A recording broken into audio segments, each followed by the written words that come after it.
빨리 말씀을 전하겠습니다. 파렴치한 에브라임 지파의 제목을 들었습니다. 잠깐 기도드리겠습니다. 사랑이 많으신 아버지 하나님 감사합니다. 오늘 참석한 모두에게 하늘문을 활짝 여시고 하늘의 영권 있건 물건에 모두가 다 거부가 되게 하심을 주여 믿습니다. 오늘 여기인 모두에게 아버지 하나님 엄청난 영육간의 축복으로 하답해 주심을 주여 믿습니다. 감사드립니다. 시중인간을 주님께 맡기며 우리 주 예수님의 이름으로 기도드리옵나이다. 아멘. 예, 이제 제가 이조시대 때 역사를 말씀드리려고 하는 게 아니고 이 말씀하고 연결이 되기 때문에 역사의 말씀을 조금 말씀해 드리겠습니다. 반드시 응징되는 범죄. 수양대군은 조카 단종을 몰아내고 왕위에 오른 폭군으로 유명합니다. 그는 문종이 갑자기 승하하자 12살의 어린 나이로 왕위에 오른 조선조 6째 임금 단종을 즉위 3년 만에 강원도 영월 땅으로 귀향을 보냈습니다. 그리고 자신의 칭호를 세조라 부르고 자기 자리를 지키는데 안간힘을 썼습니다. 이때 성산문, 박팽령, 이계 등 사육신은 수양대군에게 바른 말을 하고 단종의 복위를 깨한다 하여서 무참히 처형되었습니다. 조정에는 간신들만 우글거렸고 또 수양대군인 세조는 조카가 장성하여 자기의 왕위를 위협하지 않을까 두려워해서 귀양가 있는 단종에게 사약을 내려서 죽게 했습니다. 이처럼 잔인무도한 세조의 최후는 어떠했는가? 세조는 어느 날 꿈에 단종의 생모를 만났는데 세조에게 단종의 생모는 가르침을 뱉었습니다. 세조가 가르침을 피하려다 등에 맞고 꿈을 깬 후에 그 침 맞은 자리가 갑자기 쑤시고 아파서 종기가 생겼다고 합니다. 세조는 그 때문에 몹시 괴로움을 당했으나 온갖 용하다는 약을 다 써보아도 효과를 얻지 못했습니다. 결국은 세조는 살이 썩어 들어가는 고통을 당하다 몇 해 후에 비참한 최후를 맞았다는 것입니다. 사람들은 이를 하늘이 내린 벌이라고 했습니다. 아멘. 자, 세상에는 여러 부류의 사람이 있습니다. 그 중에도 가장 파렴치한 부류는 아무런 노력도 기울이지 아니하고 뒷전에 앉아 있다가 일이 성공되면은 그 영광을 차지하는 사람들입니다. 그 사업하다 보면은 이런 사람들이 있어요. 뭐 교계도 있을라나 없을라나 뭐 모르겠지만은요. 또 야비한 자, 얌체자가 많이 있습니다. 이런 인생들은 공로자를 질투하여 제거하여서 분쟁을 일삼고 파벌을 형성하는 약삭빠른 기회주의자들입니다. 또한 이들은 인류 역사를 얼룩지게 했던 수많은 사건들의 주인공 역할을 담당했던 자들이기도 합니다. 본문에 파렴치하게 행동했던 사람들의 이야기가 그들의 최후가 기록되어 있습니다.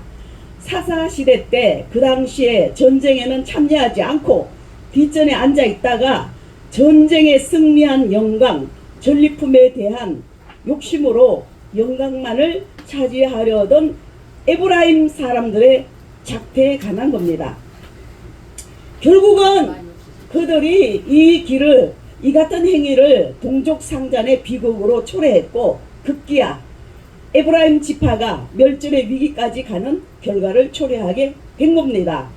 오늘 에브라임 지파의 간사한 행동과 그 결과를 살펴보므로 교훈을 얻어야 되겠습니다. 저도 은혜 받겠습니다. 아멘. 자, 첫 번째, 노력 없이 영광만을 구했습니다. 노력도 하지 않고 되나요? 예수도 애쓰고 힘쓰고 노력해서 믿어야 되는 겁니다. 뜻을 다하고 성품을 다하고 마음을 다하고 주 하나님을 사랑해야 되는 겁니다. 할렐루야! 탐욕의 눈이 먼 사람들이 흔히 그러하듯이 승리의 영광과 전리품에 욕심을 품은 에브라임 사람들은 생명을 걸고 싸운 입다와 그 군사에게 시비를 걸었습니다. 사실상 형제의 승리를 함께 축하해 주어야 마땅할진데 오히려 거짓과 위협으로 시비를 걸었습니다. 에브라임 사람들은 손가락 하나 까딱하지 않고 승리의 영광을 가로채려고 했던 것입니다. 여기서 잠시 우리 주변에 자신을 돌아봐야 되는 겁니다. 현대 에브라임 사람들이 참으로 많이 있습니다. 주위에 많이 있어요. 없는 건 아닙니다. 우리는 서로 함께 하도록 해야 되는 겁니다. 그래서 사도 바울은 말하기를 즐거워하는 자들과 함께 즐거워하고 우는 자들로 함께 울라. 로마서 12장 15절 말씀입니다. 이 말을 바꾼다면은 에브라임 지파처럼 파렴치함을 버리라는 가르침인 것입니다. 자, 두 번째, 형제를 중상 비방했습니다. 두 번째로 에브라임은 형제 길르앗 사람들을 중상 비방했습니다. 사실 묵은 도망자라는 누명을 씌워서 뿌리도 근본도 없는 족속이라고 비방했던 것입니다. 에브라임은 자신들의 우월감을 나타내고자 시기와 질투의 소산인 것입니다. 불의한 말 한마디는 심각한 결과를 가져옵니다. 그렇기 때문에 우리는 말을 잘해야 돼요. 나쁜 말 하지 않도록 해야 돼요. 예쁜 말, 긍정적인 말을 해야 돼요. 내기에 다 들려와요. 이런 말 저런 말 다 들려옵니다. 저도 또 그렇게 안 하려고 노력해요. 그래서 아버지 저 제발 나쁜 말 안 하게 해주세요. 누구 말도 좀 안 하게 해주세요. 저도 기도하는 겁니다. 왜냐하면 부족한 인생이니까. 나도 모르게 또 괜히 남의 말하면 나만 죄 짓잖아요. 좋은 말을 해야 되겠죠. 네. 그래서 야고보서 3장 6절에 혀는 우리 지체 중에서 온 몸을 더럽히고 생의 바퀴를 불사르나니 라고 했습니다. 중상모략의 말은 단체를 분열시키고 스스로를 파멸의 구렁텅이로 빠뜨리는 겁니다. 전도서 10장 13절에 보면 이웃을 비방한다는 것은 정당한 죄입니다. 비방할 이유가 있다 해도 비방해서는 안 되는 거죠. 중상 비방은 더욱 안 되는 겁니다. 그런가 하면은 빌립보서 2장 1절로 4절 말씀을 많이 좀 말씀드려야 되겠죠. 서로 불쌍히 여기고 용납하며 사랑 가운데 서로 화목해야 되는 겁니다. 비방과 멸시는 악한 마음에서 비롯되며 마귀의 특성입니다. 또 계시록 12장 10절에 하나님의 면전에 나아갈 수 없게 만드는 겁니다. 이런 본문의 에브라임 지파와 같은 길은 걷지 말아야 되는 겁니다. 세 번째, 결국은 심은 대로 거두는 겁니다. 그러니까 우리는 선한 것을 많이 심어야 돼요. 좋은 것을 많이 심어야 돼요. 그러면 내 말로가 편안해집니다. 복을 받습니다. 내 후손이 잘 되는 겁니다. 영국발에도 하늘나라에도 많은 상금을 쌓게 되는 겁니다. 할렐루야! 뭐 잘하시는 말씀은 콩 심는데 콩 나고 팥 심는데 팥 난다는 속담이 있는 것처럼 인생은 뿌린 대로 그 열매를 거두는 겁니다. 왜냐하면 인생을 주관하시는 하나님께서는 지극히 공의로우시기 때문입니다. 빛과 어둠이 서로 공존할 수 없는 것처럼 선행과 악행은 명백히 구분되어서 각각 열매를 맺게 되는 겁니다. 선한 것은 선한 열매를 맺고 악한 것은 악한 열매를 맺게 되는 겁니다. 파렴치했던 에브라임 사람들 말로가 어떻게 되었나 보겠습니다. 이제 그들은 자신들이 도망자라 경멸했던 길르앗 사람에게 쫓겨 오히려 도망하는 자가 되었습니다. 또 에브라임 지파를 자부하는데 스스로 부인해야만 하는 지경에 이르렀습니다. 결국 그들은 42,000명이 죽는 결과를 초래했습니다.